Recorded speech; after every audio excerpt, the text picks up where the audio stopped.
Mga tropa, alam nyo ba, bago pa man mag-init si Lamelo, ang original bowler talaga, si Lonzo Ball. Kahit na naglalaro siya sa ibang team, pag nag-init yan, grabe. Kaya pag-usapan natin, sa laban na to, napakita si Lonzo ng all-around game. Hindi lang siya passer, grabe rin yung depensa niya. Tignan mo yan, ang bilis ng kamay. Kaya niya mag-steal at mag-block, di ba? Ito yung Lonzo na gusto natin makita. At syempre, ang signature move niya, long outlet pass. Grabe, parang quarterback lang. Yung pasa niya, laging on point. Tignan mo yan.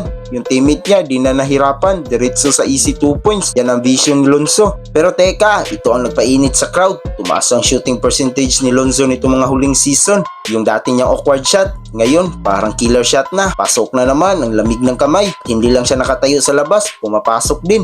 Tignan mo yung hang time, kahit may nakabantay, kaya pa rin niyang pumasok. Kita nyo yung crowd pre, iba talaga yung hatak ni Lonzo. Pag siya ang may bola, lagi may suspense, ang ganda ng energy sa arena. Impressed talaga sila sa performance niya. Balik tayo sa playmaking, ito yung basketball IQ ni Lonzo.